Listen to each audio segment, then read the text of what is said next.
Okay, I got 7 o'clock. This is the regular meeting of the Farmington Town Board for January 10th, 2023.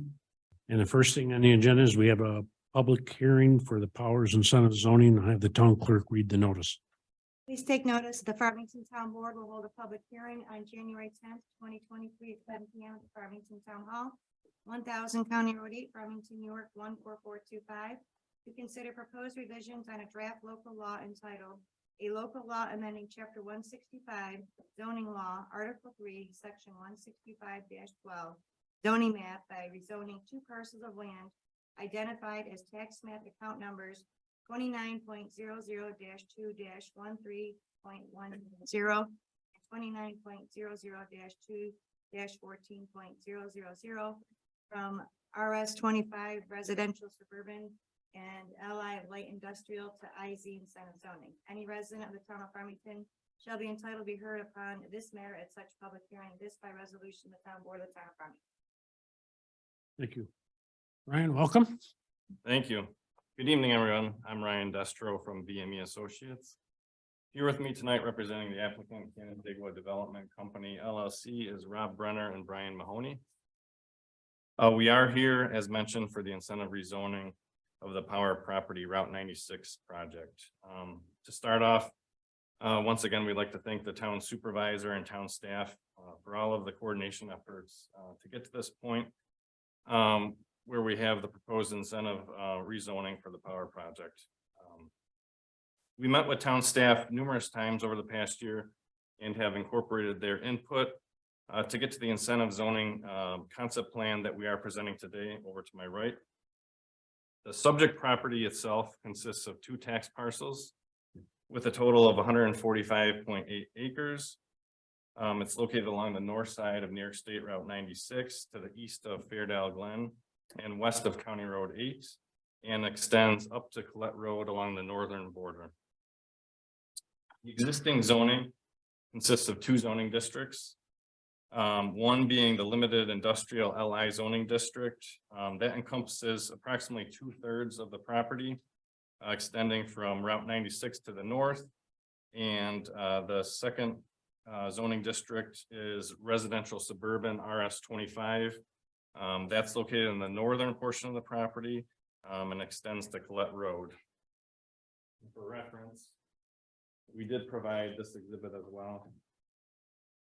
The blue portion being the LI and the yellow portion at the northern portion of the property is the RS 25 zoning district.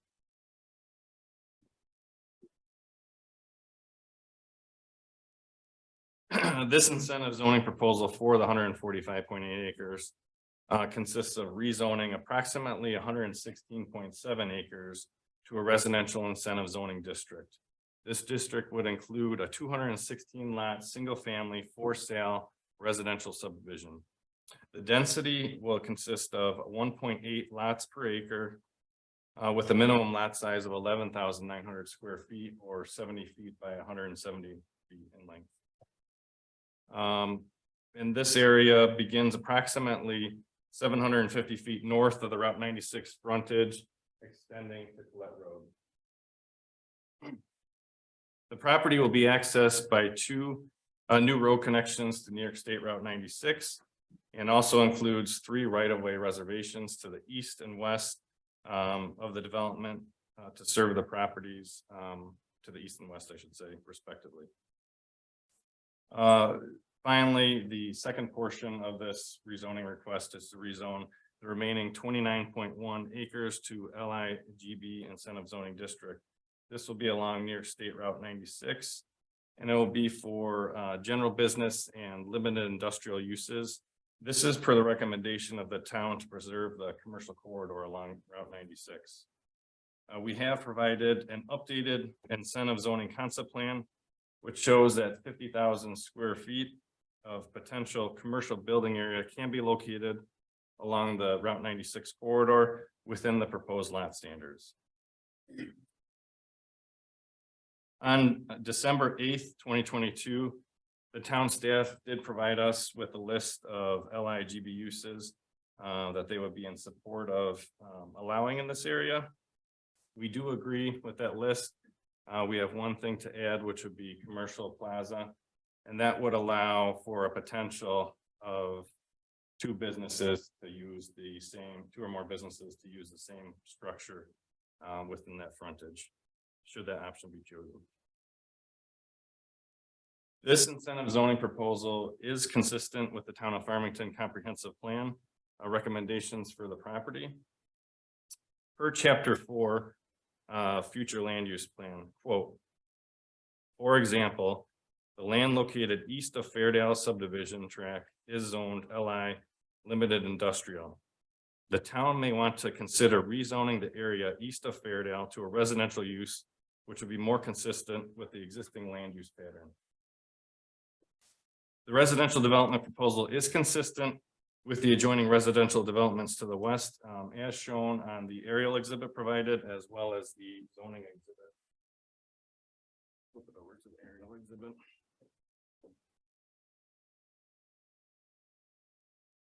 And that was provided in your packages with this application. We've also identified in our letter accompanying this application how this proposal meets goals 1 through 3 of Chapter 3 of the comprehensive plan. 1 being housing and residential land use goal, 2 being managing the built environment, and 3 conservation, open space, and environmental protection. We have provided a copy of the conventional plan, which shows how intense a project consisting primarily of LI uses would be on the subject property under the current zoning standards, compared to the much less intense incentive zoning proposal, which includes approximately 57 acres of open space and or conservation easement area. And for reference, this is what the project could look like if it was developed under the current LI zoning standard. And this exhibit was also provided in your packet of application materials.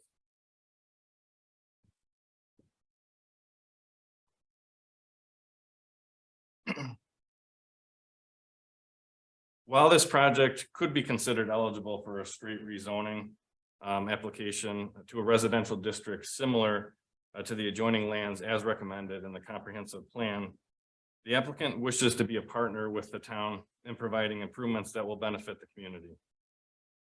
Our letter accompanying this application to the town board also includes a breakdown of the incentives being requested by the applicant, as well as the amenities proposed to benefit the town of Farmington in return for the incentives requested.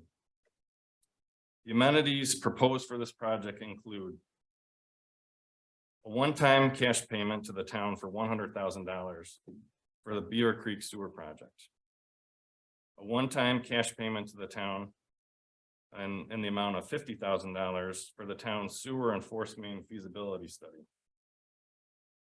Third would be a total contribution of $378,000 to go to the town's sidewalk fund contribution. This breaks down to approximately $1,750 per residential lot if this 216 lot total remains. The fourth amenity proposed with this project by the applicant would also be to design the offsite sidewalk from the southwestern corner of the property to the west to Fairdale Glen along the northern portion of New York State Route 96. Excuse me.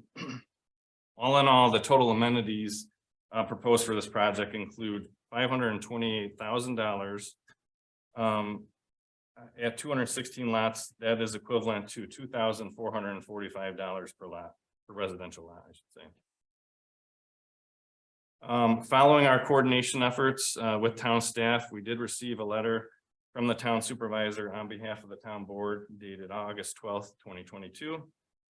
That letter states that the town board is willing to consider the amenities proposed by the applicant on this project.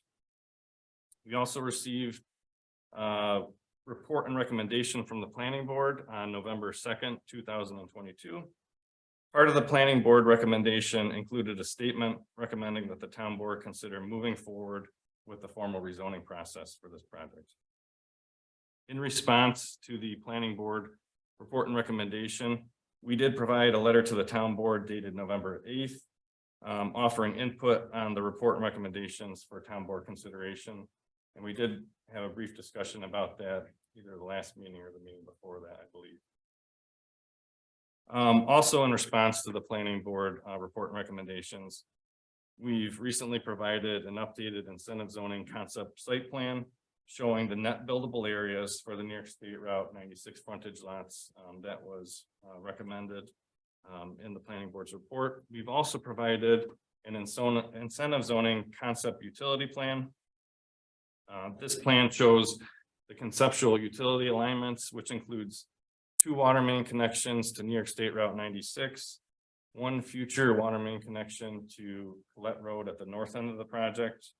It shows a proposed location for a sanitary pump station located in the northeastern corner of the project, approximately in this area. This is the lowest, generally the lowest area of the property. We've also included the alignment for the sanitary force main route that would come from the pump station, work its way south through the property out to the New York State Route 96 right of way, and then head west along the north side and connect into the existing town of Farmington sanitary manhole just before Fairdale Glen to the west. This route was per the input of the town staff. The general locations of the stormwater management facilities are also shown on both plans. Finally, we did appear at the Ontario County Planning Board meeting on December 14th. At that meeting, the Ontario County Planning Board recommended approval of the incentive rezoning application for this project. As always, we encourage your feedback from this board. And with that being said, I'd be happy to answer any of the questions. Ryan, could you just briefly show on the map the areas for the water collection points, your retention ponds? Sure. Basically, the property has a natural divide along this middle corridor section. And from this point, the land generally slopes to the north or to the south. And we have areas where we're targeting potential stormwater management areas in these locations, the northeastern corner and maybe the northern portion and northwestern corner of the property. And then also from that high point, we do have, we're showing a couple stormwater management areas located to the south of the residential portion of the property, and that way ultimately discharge to the wetland stream to the south of that. Thank you. Staff, any comments before I open it up to the public? On board? We discussed this morning within our town operations. I don't disagree with, changing the usage of it. I don't agree with the density of the residential portion. I don't like the lot sizes. There's a lot of the random open space in the middle that the town certainly has no interest in being responsible for the maintenance of. I don't agree with the residential density, and I wouldn't be in favor of that many houses and agreeing for that many of the smaller lots that are like in the 11,000 square foot range. But that's my opinion.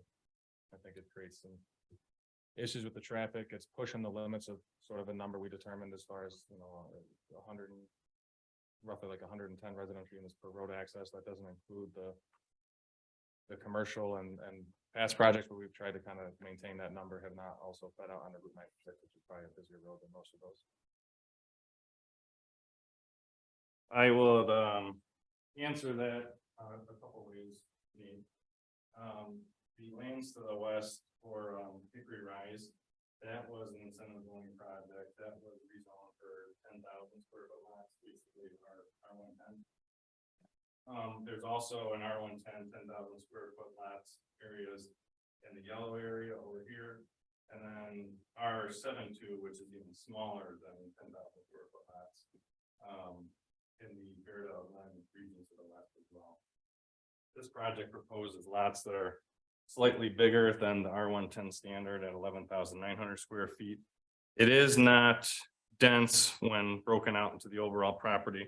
As I mentioned, The density is only 1.8 lots per acre over the entire property.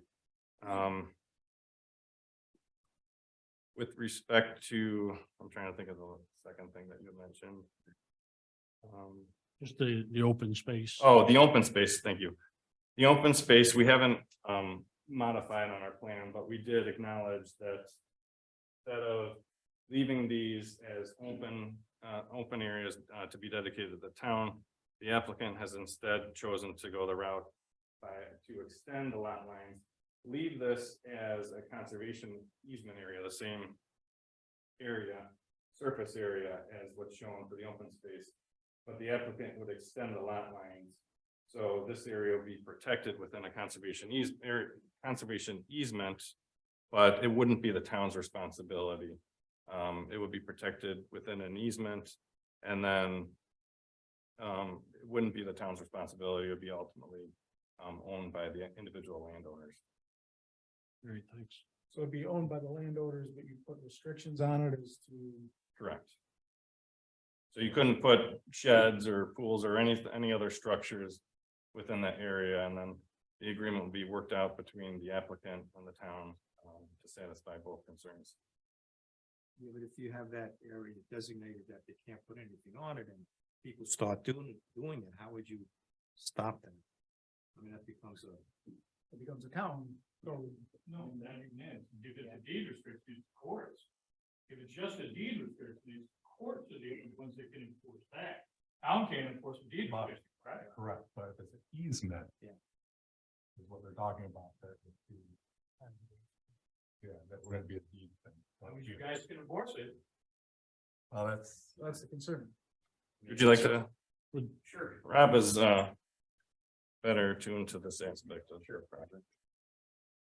Good evening, everybody. Rob Brenner, one of the applicants. So the proposal would be, as Dan mentioned, we would have a deed restriction that would be in each and every vesting deed from the builder. So it would be from the development company to the builder, and then that would be in the chain of title from the builder to the homeowner. So it would be a private restriction that's enforceable between neighbors. So if somebody put a shed within that area, the town doesn't have an enforcement obligation, right? The language would be clear that any neighbor in the community could seek to enforce that restriction against another neighbor, and it becomes a private landowner issue. I understand there may be some sensitivity because the town's going to get those phone calls. But these types of restrictions are very typical as long as it's done correctly at the outset of the development. Each and every homeowner, that restriction would be appended to their contract. They would be aware of it. NVR has gotten better at that. I know in Auburn Meadows and in Hickory Rise, the towns run into some issues. I've been assured by them that they now attach those private deed restrictions to their contracts, so homeowners are aware. so then This it's homeowner homeowners issue against where we want homeowners. homeowners to sue each other. I mean, that's what we're gonna wind up with. The town's gonna get the brunt of it because they think that we can solve all these problems, but now we're just gonna be pitting homeowners against each other because we can't figure out a better way to create open space in that area. I don't like the 70-foot because then we have neighbors on top of each other. They start putting fences in, they're too close to the line. They start putting sheds in that are within the easements, and it's just, I understand that we have other neighborhoods that are more dense in that area, and these are the exact problems that we come up with every time that we have neighbors coming in complaining about my neighbor put a shed too close to the property. You get, they're pushing the boundaries of the overall lot coverage when they start putting in sheds and pools and patios, and now the whole thing is a solid area. It's gonna create more drainage issues in an area that's already wet, and we have drainage issues in that quarter already. I agree with making it residential. I won't be in favor of trying to that dense residential in that area. I know overall there's open space for the 100 and something acres. All of those homes are packed into that small area on small lots, and just as it sits, I'm a no vote on it, but I'm just 105. So that's my personal stance. So Rob, and Ryan, so let's say the open area there, the lots are going to be 200 feet deep when you join them back to back property lines. And so you would pick a number 50 foot deep. At 50 foot on the end of their property line would be in the conservation easement. And if it was an equal number on the other side of the property owner that backed up to them would be, just for numbers, approximately 100-foot conservation easement, they would still have the rest of their property line to put in the house and something in the backyard or whatever. I mean, that's something that, working with the planning board, we come to an agreement of how wide that easement would be for the 3 locations there. Yeah, what I would say, Supervisor, is, we're certainly open, and I think this has been an iterative conversation over a number of months. We're happy to follow the town's direction and how they think these areas ought to be handled, and the approach that we'd like to take is we want to minimize neighbor controversy. We want to minimize the town being perceived as an enforcement arm when it doesn't desire to necessarily have that. So, we could either do it by private deed restriction and say, to use your example, the rear 50 feet of every lot needs to be maintained as forever wild and no permanent improvement can be constructed there. We can also work with the town as part of this incentive rezoning process if we want to set an atypical rear setback, for example. So it's explicitly clear if somebody comes in and says, hey, I want a shed and I've got a 200-foot deep lot, maybe the rear setback's 40 feet instead of, 20 or 30, which may be more typical on a lot of this size. So that, that's another way we could do it too. We don't want, if the town doesn't desire it, we don't want to create a private deed restriction that runs with all of these lots that's overly restrictive. The deed restriction and keeping that area open space was merely an idea that we had. If the desire is to have, 14,000 square foot lots, for the majority of the subdivision, though there'll be some smaller, and the town wants the individual homeowner to have full access to that area, that's fine by us too. We really don't have a preference.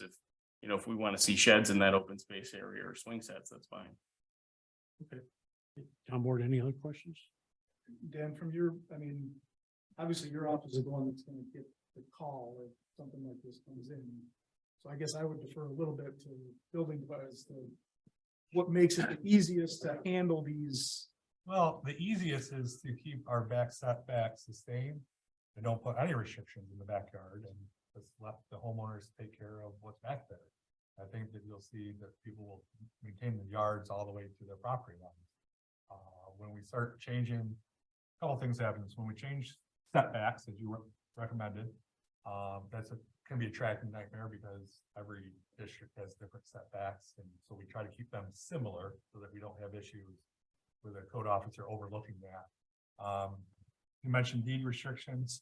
I appreciate that because it does take it out of my office, but the amount of phone calls we still receive on deed restrictions is crazy because people just don't listen to them. And it's not NVR not telling their people, because that's not where the problem lies. It's when that first person after they built it resells it and somebody else moves in and then they come in. I can't stop them from applying for a building permit because there's a deed restriction. That's a neighbor dispute, and I think our planning board doesn't want to set that. That's an issue in itself. And then of course you got the easement. If there is an easement back there, then yes, we would monitor it, make sure nobody puts anything into the easement. At least with a building permit, doesn't stop them from putting things back there as we have in other areas of the town that we're trying to clean up, that things have been put in. So I don't know. I appreciate the open space and what's in the code and what's required. From where I sit, I think the easiest way is, you'll do a normal setback and let the people have big backyards. Or they can set the house back further from the road, but Well, that that's, would be a developer / Art Ryan Holmes question. Yeah, and to respond to what Dan said, Supervisor, and we want to earn Councilman Bowerman's vote too. So maybe we propose, there may be smaller lots, right? Some of these will need to be 11,900 square feet just based on where they're located. But the majority of these could be larger, and we could let the individual homeowners, in the town zoning code dictate what's built where. What we wanted to do is, as developers, though there's an expense associated with it, is we want to provide some trees and some berming between these houses. We don't want this to be, a large tract without any trees on the way out. So, the alternative perhaps is maybe, the rear 10 feet of each of the sort of internal green spaces is subject to easement, and there's some berming and planting done there when the lots are developed before the homes are built. And that's the solution here. So we end up with larger lots, to Mr. Bowerman's point, you know, for the majority of the subdivision. And we also don't create an enforcement issue for the town, you know, to Dan's point. Do you have a rough breakdown? I know you're talking number of houses per acre, 11,000 square foot minimum. Do you have a breakdown of how many homes are in that smaller 11 to 12,000, 12,000 to, I don't know if maybe you haven't gotten that far yet as far as what you're.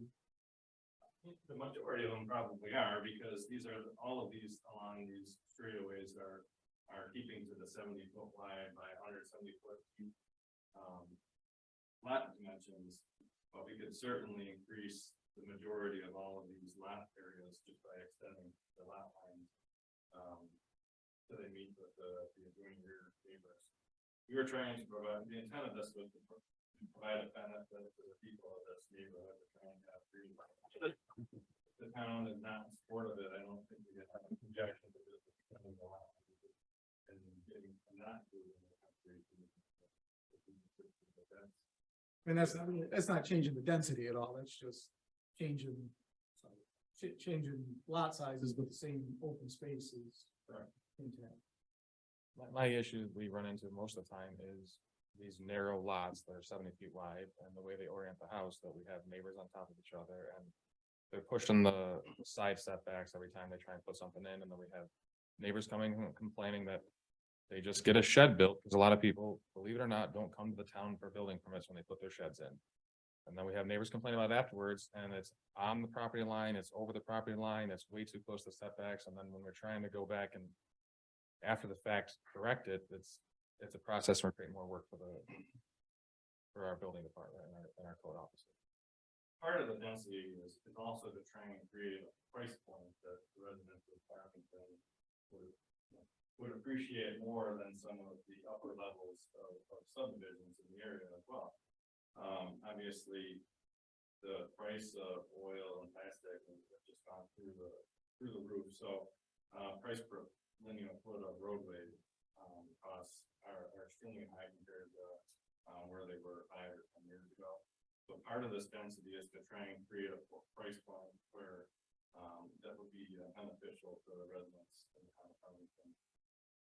I mean, the price per lot's gonna be built into the cost of the house they buy, and if they want to buy, they want to try and slap a 2,000 square foot Ryan home in there, and they're gonna be paying for all that. Or if the lot's a little bit more, then they need to, maybe build a slightly smaller house if that's from a finance standpoint.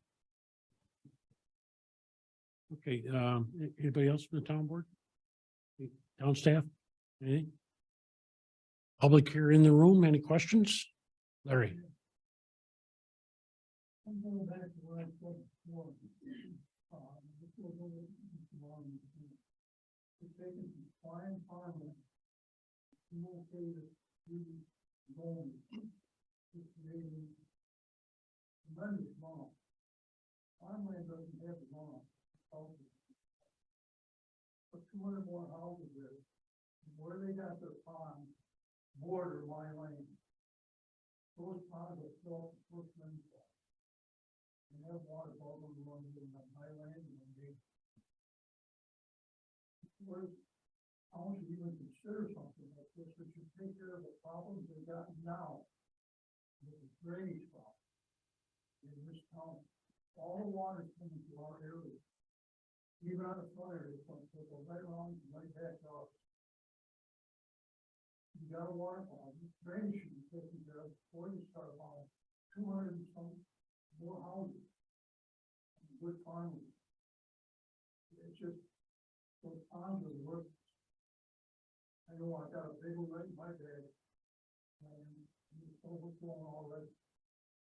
Getting down the road. You down on your way, all of them are full. The water's got no place to go. Take care of the drainage problem before you start getting to it. It's going on and on. You know, all these houses, it's not helping the town at all. It just adds that highway, zoning, all of it. Water and sewer plant, it just needs expanding. They're just to make our taxes go higher. your taxes in the town haven't gone up in 7 years by the tax rate.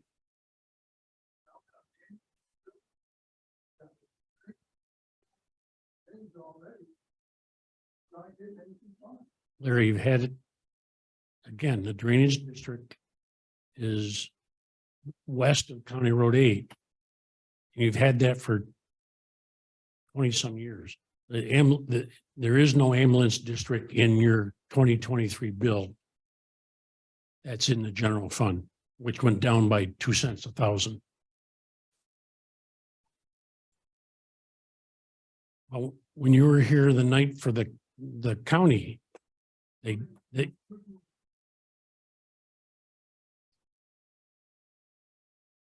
but you did mention that the blockage isn't on your side of the road onto the railroad tracks. It's on the east side. So the county promised they would look at that.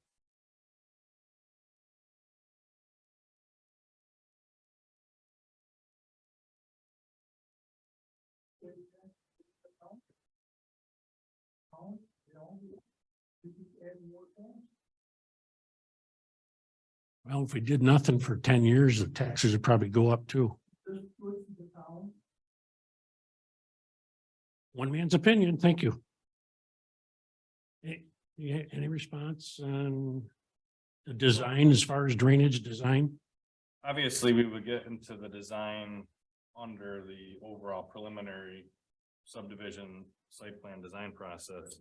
But all I can say is that, you know, and Dan can attest to this, any project that we design has to meet the current New York State DEC stormwater management guidelines. So the ponds, the stormwater management facilities, the stormwater quantity requirements, the stormwater quality requirements all need to meet the New York State DEC standards. The goal of it, what we have to prove that we're meeting, is that the ponds will release the overall stormwater rates at a lower rate than they are under the existing conditions.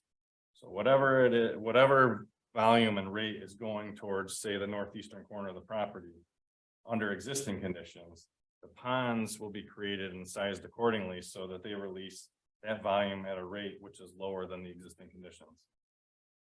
All right, thank you. Anybody else in the room with a question? Anybody online?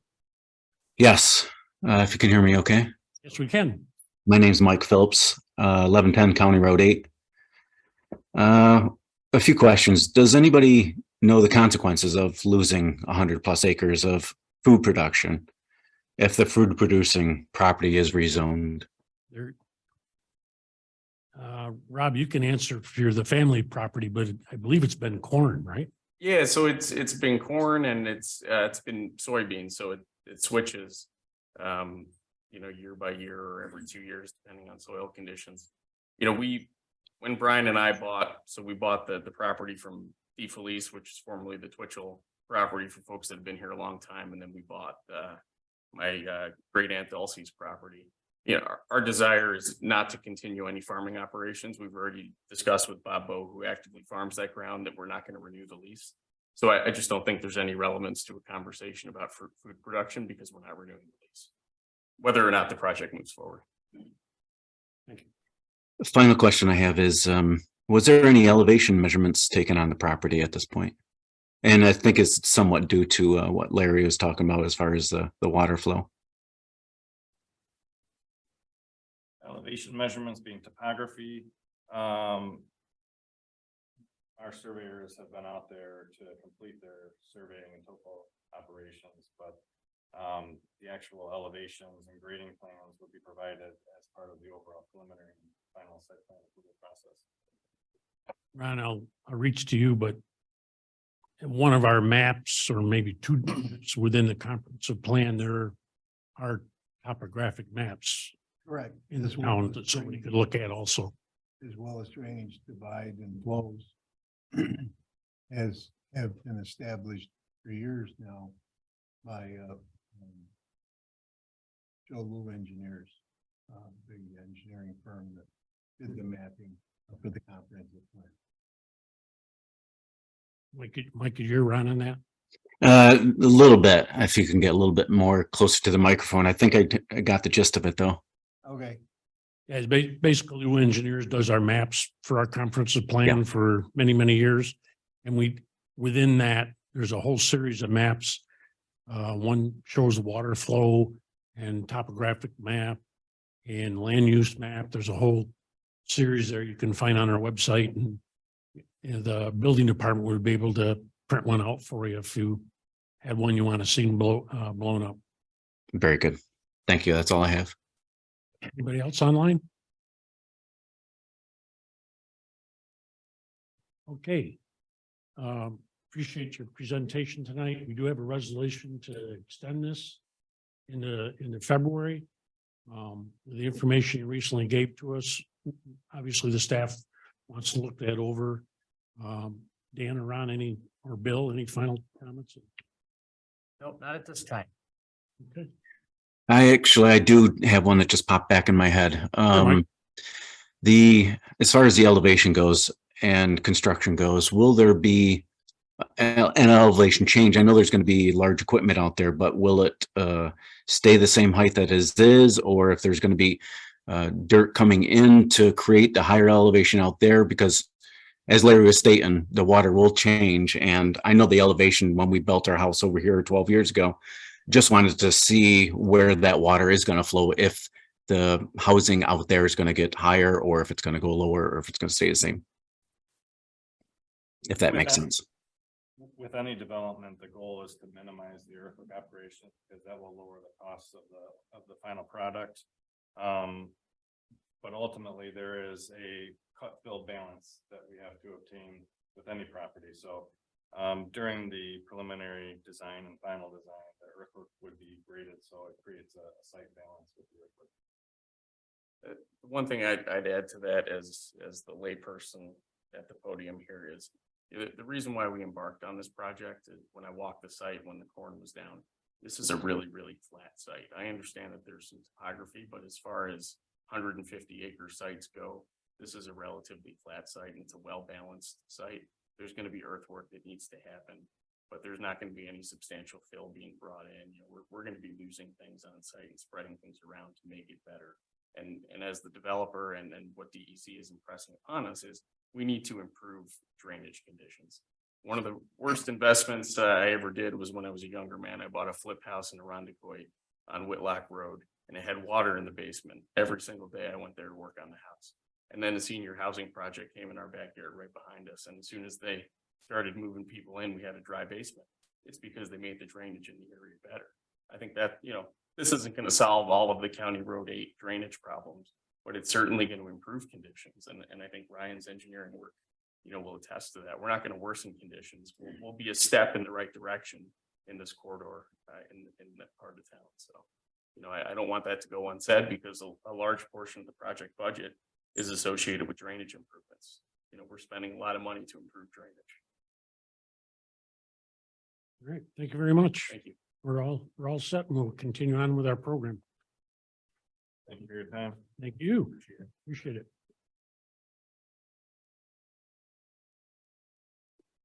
So I'd call tonight's meeting to order. We have all full board here tonight and staff, except the assessor and recreation folks. We did the pledge of allegiance for the town organizational meeting, but would you rise again and we'll do the pledge for this meeting. Pledge allegiance to the flag of the United States of America and to the republic for which it stands, one nation under God, indivisible, with liberty and justice for all. Next item on the agenda is the town board meeting minutes for December 27th. Second. Moved by Mike, second by Steve. Comments, corrections, all in favor? Aye. Aye. Privilege of the floor, public concerns. Anybody else? Privilege of the floor, and public concerns? Anybody online? Privilege of the floor, public concerns. Okay, reports of standing committee, Public Works. Yeah, highway and park side of things, a lot of the same ongoing, obviously equipment maintenance never leaves the agenda. They've still been working on clearing a log jam over on Mud Creek, which all the logs are pretty much out. Just relocating them on the property at this point. That was a successful project. They've been hauling some stone for getting ready for summer road work already. Removing ash trees is an ongoing thing as time permits. And they've also been getting rid of a pile of concrete that's been up at the transfer station. There's a contractor that's been willing to take that. So finally getting that out of our possession. That's been building up for years at the transfer station on Hook Road. On the park side, they've been cleaning out an area for the playground at Mertensia. Cleaned up some trails after the windstorm. Winter work is painting picnic tables, benches, getting them ready for the spring.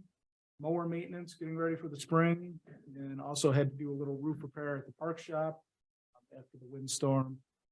He's got 3 resolutions on the agenda tonight that we can discuss as they come up. Water and sewer, a lot of the stuff just kind of ongoing. Most of the stuff we've talked about the last few meetings. They have been talking about testing the generator here mid-January. They are gonna most likely push that back for now, working on some other electrical issues. Manhole inspections, which is a biannual thing for the DEC report, are all done for now. And repair and upgrades, all documented for the report that goes to the DEC.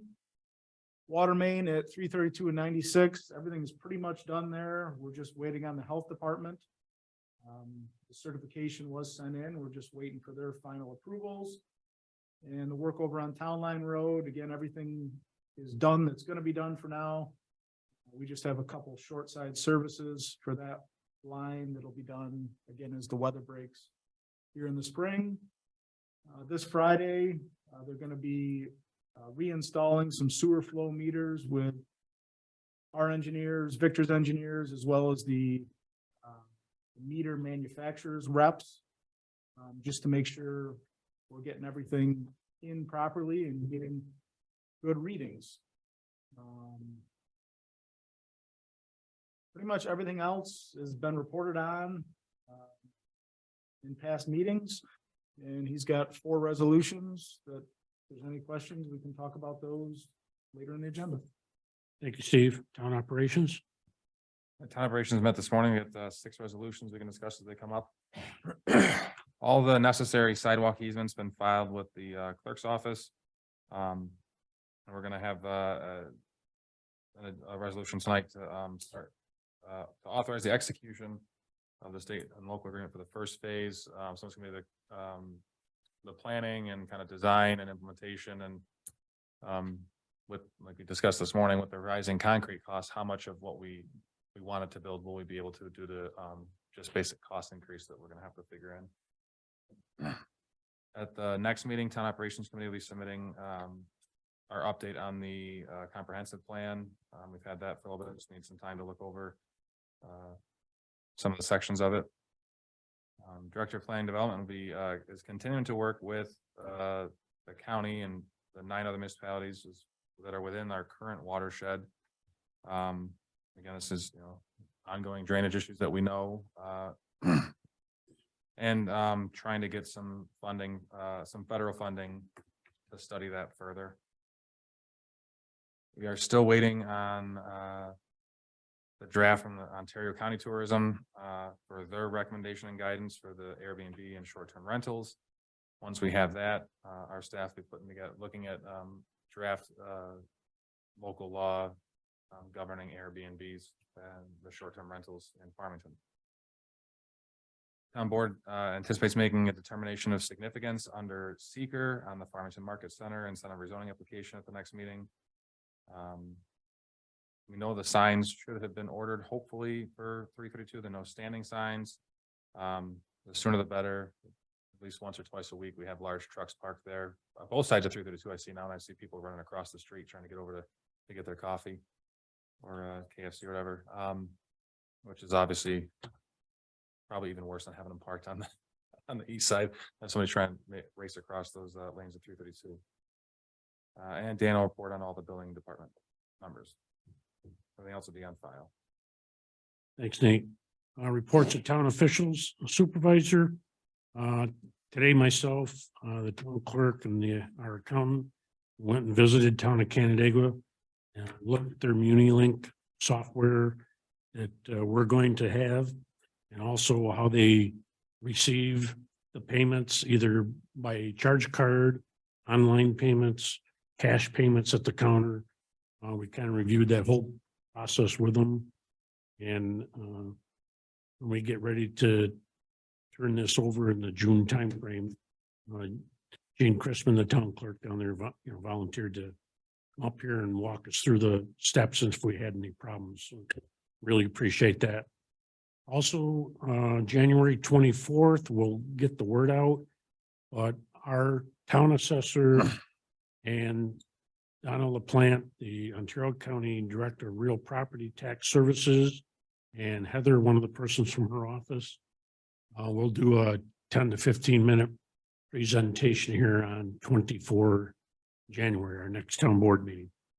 And the topic or the conversation keys around reval and property values. And that's all I have, Highway and Parks. So I did talk to John from Verizon, who is handling our reveal platform for our GPS today. Pretty sure we're on the same page with the list, and he's hoping to get that completed today. We'll be shipping them out this week. So they are a pro install, Which we asked for. which we asked for. There was a little confusion with him still, which I don't know if I'm surprised, but he should be shipping them out this week. Hopefully we'll see him soon. All right, Other than that, more to report. thank you, town clerk. Well, we're just really busy with taxes and water and sewer and dog licenses. And I'm going to officiate a marriage tomorrow morning. Had a lot of them lately. So the two SB. Water and sewer, Dave, you're on board? Yes, I have nothing to add.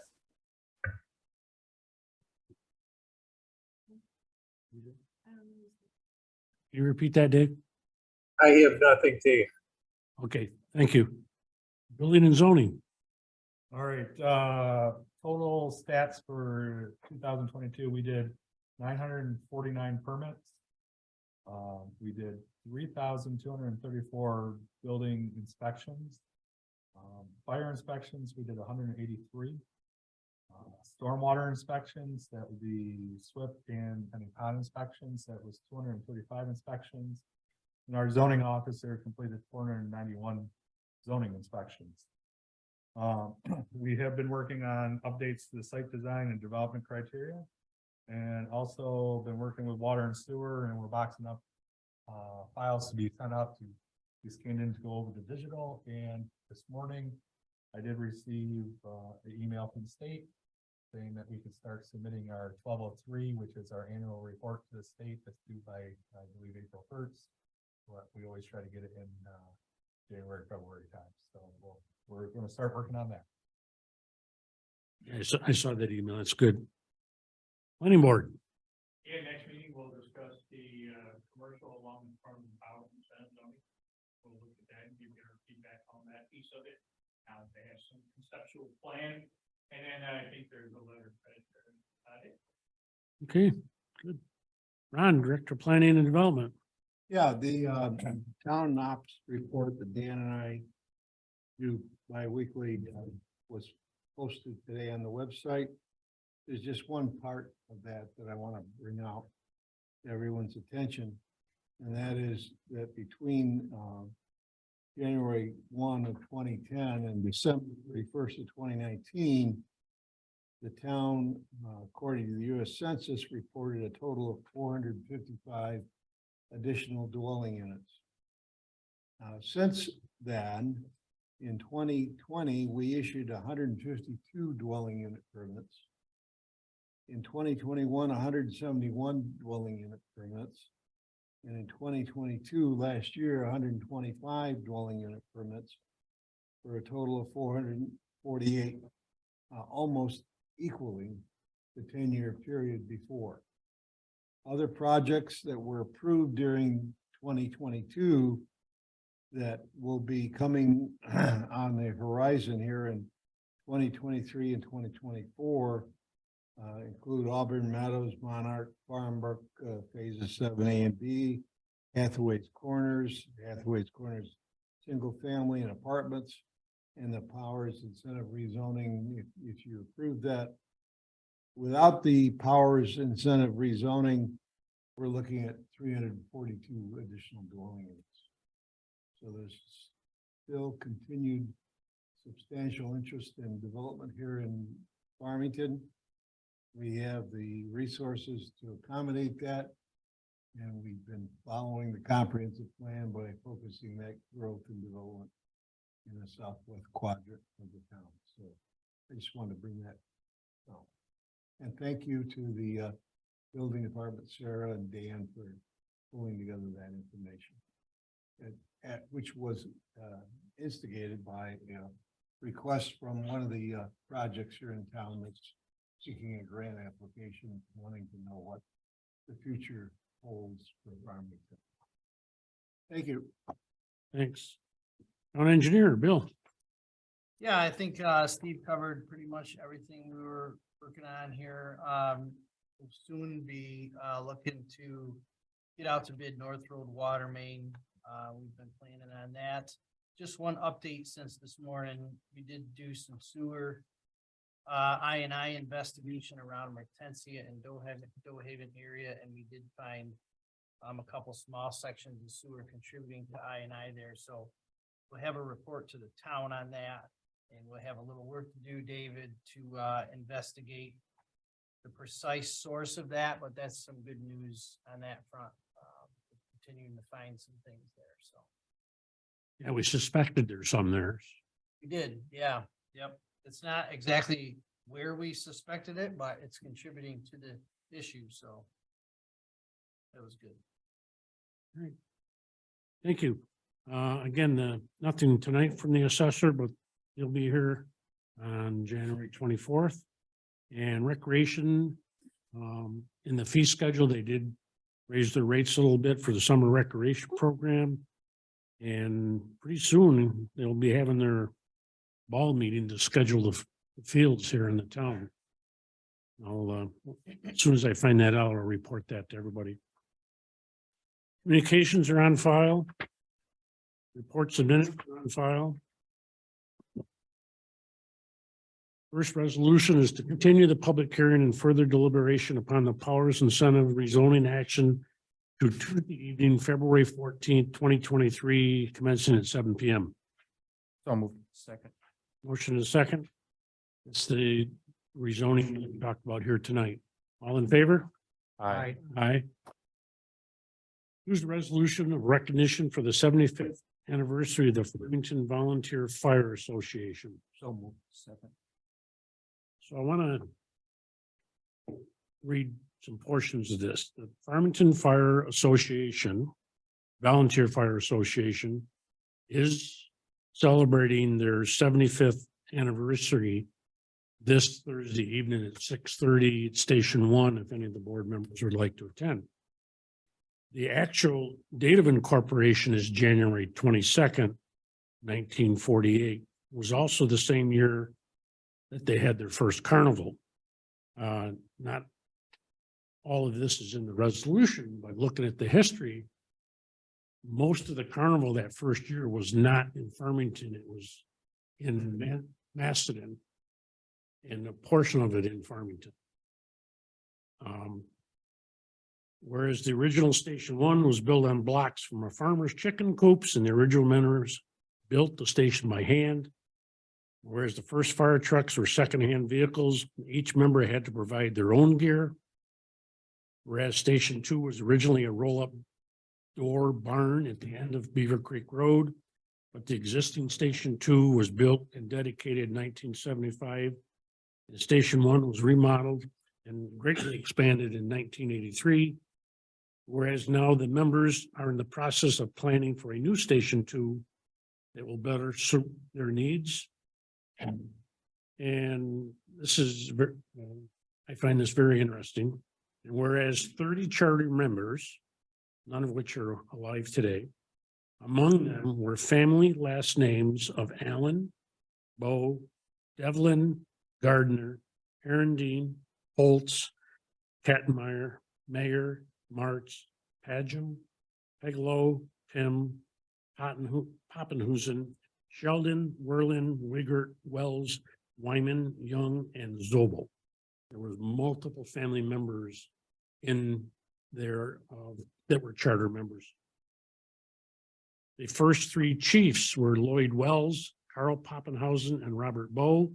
And the first three presidents of the association was Kenneth Bow, Ray Phillips Sr., and Ralph Conklin. And whereas there's 45 active and support members plus 100 social, life, and honorary members, many of these are third and fourth generation to the original members. Now therefore be it resolved that the Farmington Town Board declares January 22nd, 2023 as the Farmington Volunteer Fire Department Association Incorporated Day, recognizing 75 years of service to the residents of the town of Farmington. And we'll, don't screw this up, we'll all sign it and we'll present it this Thursday night at 6:30 at Station 1. If somebody's got a better rating pen than mine, I'll have you sign it. And Sign it first. all in favor? Aye. Signature. Just a signature. Just signatures. All in favor? Aye. Give us a second to go through that. 1948, how many residential houses did we have? 1948, 1951. How many do you think? It's in the record. I'm sure they know that. Farmhouses, right? Farms, beds. We had no developments then, did we? 48, 49. I was at. He was here then, right? That's why I'm looking at him. He's not answering me. Gucci, Vietnam. Faxing over draft resolutions.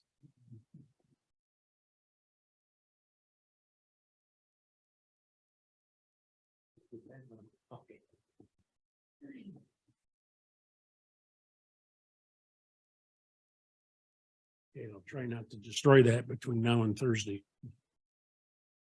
Resolution 3, waiving the emergency allowed reservation fees for the Farmington Ambets Post 332 for various dates in 2023. So moved. Second. All in favor? Aye. Aye.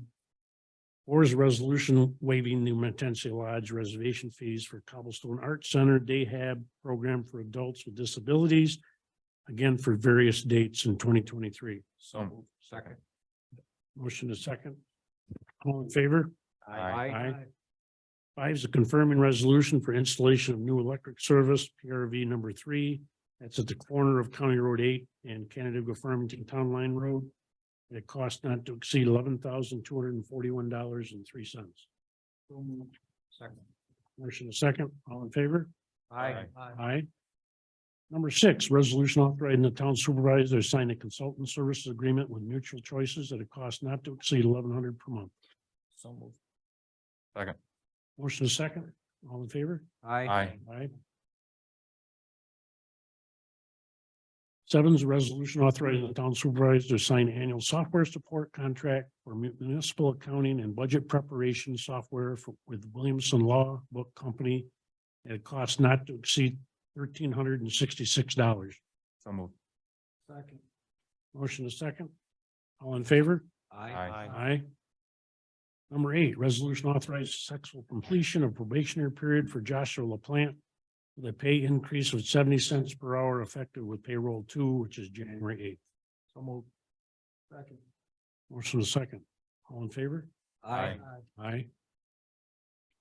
9 is a resolution authorizing the highway park superintendent to purchase a 2023 F-250 XL regular cab 4x4 at a cost not to exceed $56,149.66. So move. Second. Motion to second, and that also includes a power tailgate. And how many years to get here? Plow into it, Coach. Take delivery in like 26 probably, or? Yeah. If they even build it. Yeah. They haven't built the ones from last year. Yeah. It's a terrible situation. All in favor? Aye. Aye. 10 is a resolution supporting the town grant application to New York State Archives for years 23-24. Again, local government records management improvement fund program for document conversion and access for the remaining of water and sewer department and the assessors records. So move. Second. Motion is second. All in favor? Aye. Aye, thank you. 11 is a confirming resolution authorizing the highway park superintendent to purchase a trailer from Roy Teetsworth at a cost not to exceed $9,427.50. Second. Motion is second. Again, Tim, we got 3 quotes on that. All in favor? Aye. Aye. 12 is a resolution authorizing MS4 Officer Dan Delpore to attend the 2023 Water Quality Symposium and Annual Training Session in East Syracuse. That's March 14th to the 17th, 2023, at a cost not to exceed $520. So moved. Second. Motion is second. All in favor? Aye. Aye. 13 is a resolution for a Hughes utility body for the Water and Sewer Department's 2022 Ford F-250. So move. Second. Motion is second. And this is another truck that's taken forever to get here, but now we don't have the body for it. All in favor? Aye. Aye. It's a couple of wheels. 14 is a resolution recalling and amending resolution 476, 2022, approving the 2023 wage list. So moved. Second. So we missed a small increase for Brett Bardone and Justin Dorchester. And this will correct their hourly pay for 2023. All in favor? Aye. Aye. 15, resolution authorizing the acceptance of the monthly report of the supervisor for December 2022. So moved. Second. Motion is second. All in favor? Aye. Aye. 16 is a resolution to award service contracts for the water and sewer and highway parks generators to Colasino Industries. This is for a 2-year duration and subject to additional 2-year extension when approved by both parties. Second. Motion to second. We got, there was 2 bids. There was 5 companies on one bid, 4 on the other. And Colasino was low bid for both of those. So that this approval of this will award those generator service contracts. All in favor? Aye. Aye. Aye.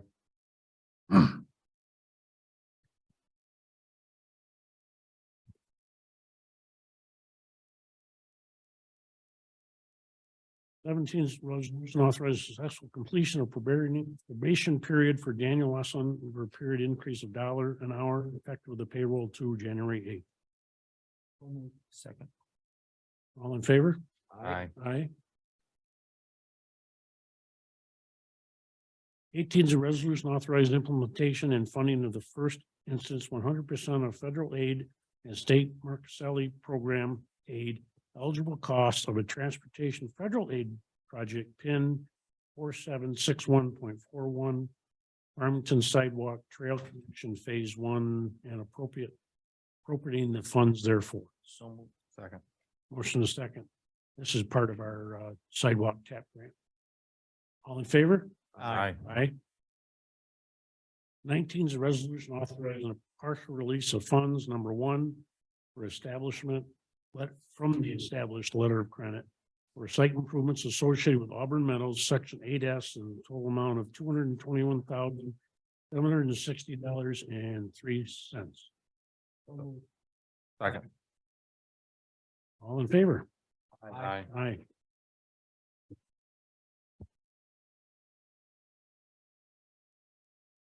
Okay, there's two resolutions to approve bills. The first one is abstract 25 to pay the remaining 2022 bills. General fund, $29,699.32.